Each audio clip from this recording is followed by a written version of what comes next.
আফগানিস্তানের বিপক্ষে বাংলাদেশের ম্যাচটি ছিল টুর্নামেন্টের টিকে থাকার লড়াই। এই ম্যাচ হারলেই শেষ হয়ে যেত বাংলাদেশের এবারের এশিয়া কাপ মিশন। দেশের বাইরে কখনো আফগানিস্তানকে টি-20 ম্যাচে হারাতে না পারা বাংলাদেশ এই ম্যাচে জয় ঠিকই তুলে নিয়েছে। সাবেক পাকিস্তানি ক্রিকেটার এবং জনপ্রিয় ধারাভাষ্যকার রমিজ রাজাও তাই বাংলাদেশের পারফরমেন্সের ভূয়সী প্রশংসা করেছেন। তিনি বলেন, মাস্ট উইন বা জয় ছাড়া অন্য কোনো বিকল্প নেই। এমন ম্যাচে খেলাটা ভিন্ন ধরনের চাপের সৃষ্টি করে।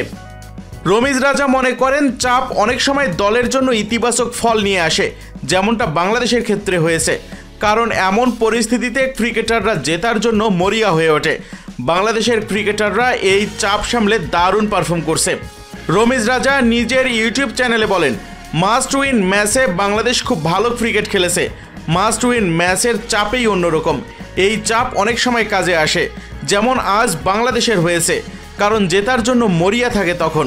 বাংলাদেশ দারুণ পারফরমেন্স দেখিয়েছে। বিশেষ করে মোস্তাফিজুর যে 3টি উইকেট নিল 4 ছক্কা খাওয়ার পর চাপের মধ্যে আবার ঘুরে দাঁড়িয়ে, তখন আফগানিস্তানের হাত থেকে পুরো ম্যাচটাই বের হয়ে গেছে। রমিজ রাজা বাংলাদেশের মানসিক দৃঢ়তা এবং তাদের ঠান্ডা মেজাজের প্রশংসা করেন।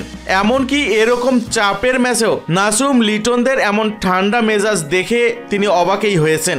তিনি বলেন, খুব কম দলই এমন গুরুত্বপূর্ণ ম্যাচে এমন ঠান্ডা মাথায় খেলতে পারে, যেখানে হারলে টুর্নামেন্ট থেকে বাদ পড়ার সম্ভাবনা থাকে। সাধারণত এমন পরিস্থিতিতে দল যদি কিন্তু জালে জড়িয়ে পড়ে এবং পারফরমেন্সের অবনতি ঘটে, কিন্তু বাংলাদেশ এসব চাপ সামলে নিজেদের সেরাটা দিতে পেরেছে। রমিজ রাজা আরও যোগ করেন, তাই বাংলাদেশকে অনেক শুভেচ্ছা। কারণ খুব কম দলেই এমন ঠান্ডা মেজাজ দেখাতে পারে যখন তারা জানে যে ম্যাচ হারলেই বাদ পড়বে। তখন দল যদি কিন্তু চক্করে পড়ে যায় এবং পারফরমেন্স খারাপ হয়ে যায়। ম্যাচের সেরা নাসুম আহমেদের বোলিংয়ের প্রশংসাও করেছেন রমিজ রাজা।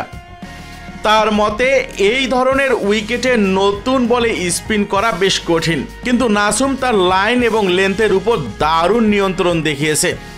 এমনকি নাসুমের এমন বোলিং দেখে অবাক হয়ে তিনি তাকে মাস্টার ক্লাস আখ্যা দিয়েছে। তিনি ইব্রাহিম জাদরান এবং সাদিকুল্লাহ অতলের মতো গুরুত্বপূর্ণ 2 ব্যাটসম্যানকে আউট করে আফগানিস্তানের ব্যাটিংয়ের মেরুদণ্ড ভেঙে দেন। এই 2 উইকেটেই ম্যাচের টার্নিং পয়েন্ট ছিল বলে তিনি মনে করেন। নাসুম 4 ওভারে 11 রান দিয়ে নেন 2টি উইকেট। তার ওভারে একটি রান আউটও হয়। তাকে নিয়ে রমিজ রাজা বলেন, নাসুম খুবই ভালো করেছে, একদম মাস্টার ক্লাস। এই কন্ডিশনে নতুন বলে স্পিন করা কঠিন, কিন্তু সে দারুণ লাইন লেন্থ বজায় রেখে বোলিং করেছে। সবচেয়ে গুরুত্বপূর্ণ 2টি উইকেট নিয়েছে সে। আতাল এবং জাদরানকে আউট করার পরেই আফগানিস্তানের জন্য ম্যাচ কঠিন হয়ে গেছে।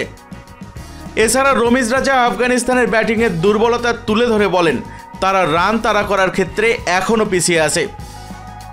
তার মতে, চাপ সামলাতে না পেরে তারা নিজেদের পরিকল্পনা থেকে সরে আসে। বিশেষ করে রাহমানুল্লাহ গুরবাজ পরিস্থিতির গুরুত্ব না বুঝে নিজের মতো করে খেলে যান, যা দলের জন্য ক্ষতিকর। রমিজ রাজা বলেন, তানজিদ খুবই ভালো ব্যাটিং করেছে। গুরুত্বপূর্ণ ম্যাচ এবং চাপ থাকলে তখন বড় পুঁজি ম্যাটার করে। আফগানিস্তান অবশ্যই হতাশ হবে। তারা রান তাড়া করার ক্ষেত্রে এখনও পিছিয়ে।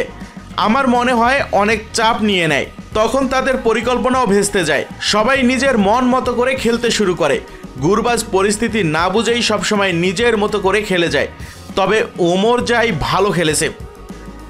সবশেষে রমিজ রাজা বাংলাদেশকে অভিনন্দন জানান এবং বলেন যে এই জয় তাদের টুর্নামেন্টে টিকে থাকার সুযোগ করে দিয়েছে।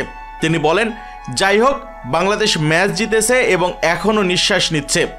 তাদেরকে অভিনন্দন।